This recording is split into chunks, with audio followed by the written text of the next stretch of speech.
জীবনের শুরুতে আমার অনেক বেশি নিয়মকানুন ছিল। যেখানে যাই না কেন গার্ডিয়ান থাকতো, বাবা-মা, আমার নানু, আমার মামা এরকম যে আমি কোথাও কোনো বান্ধবীদের সাথে মিশতে পারতাম না। আমার সবসময় পড়াশোনার অনেক প্রেশার দিয়ে রাখা হতো এবং কোথাও যদি যাওয়ার প্রয়োজন হতো সেখানেও কিন্তু আমার মা বা নানু আমার সাথে থাকতো।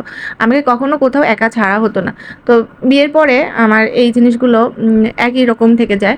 মানে আমার বিয়েটা হয় ঠিক টিনেজ বয়সটা ওই সময়টা। তো আমার হাসব্যান্ডও আমাকে ঠিক ফ্যামিলিতে আমার যেভাবে বাবা-মা যেভাবে আমাকে মানে সাথে রেখে পাশে রেখে চলতো, তো ঠিক সেভাবে আমার হাসব্যান্ডও একটু ভার্সিটিতে সে নিজে ড্রপ করে আসতো। আবার ছুটি হয়ে গেলে ফোন দিতাম, সে এসে নিয়ে যেত আমাকে। তো এইরকম করে আমার লাইফে প্রায় অনেকটা সময় পার হয়ে যায়।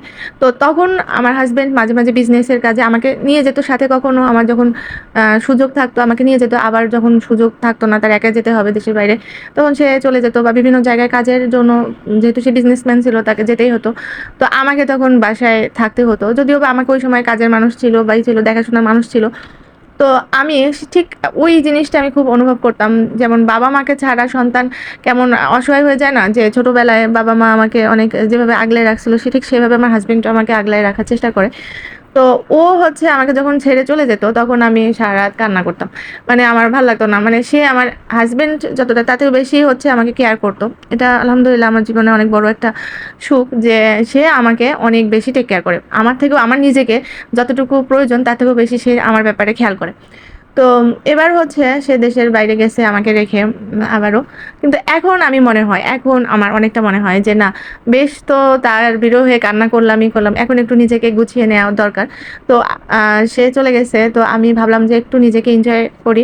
তো আমার কিছু পরিচিত আছে এখানে হয়ে গেছে। চলতে ফিরতে মানুষের তো কিছু হয়ে যায়।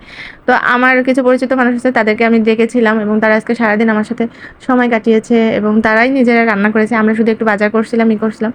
আর এখন আর ওই আগের মতো ওই মিসটা করি না। এখন বাচ্চা-কাচ্চা হয়েছে। এখন একটু আমার সার্কেলটা একটু বড় করার চেষ্টা করি।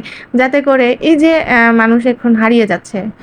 লাইফে কিছু মানুষ মানে হাসব্যান্ড ওয়াইফ থাকতে হাসব্যান্ড চলে যাচ্ছে দুনিয়া থেকে, হাসব্যান্ড থাকতে ওয়াইফ চলে যাচ্ছে দুনিয়া থেকে। এই জিনিসগুলা নিজেকে এখনই ক্যাপাবল করার সুযোগ। কারণ একটা সময় গিয়ে আমরা দুজন ২ দিকে চলে যাব। কেউ আগে যাব, কেউ পরে যাব।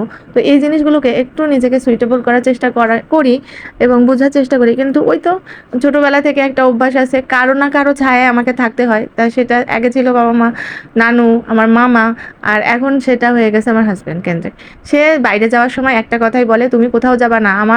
আমি সবসময় চাই তুমি সেফ থাকো।" তো তার কথাগুলো আমি মেনে চলি এবং আমারও কিছু সার্কেল নিয়ে এনজয় করার চেষ্টা করি।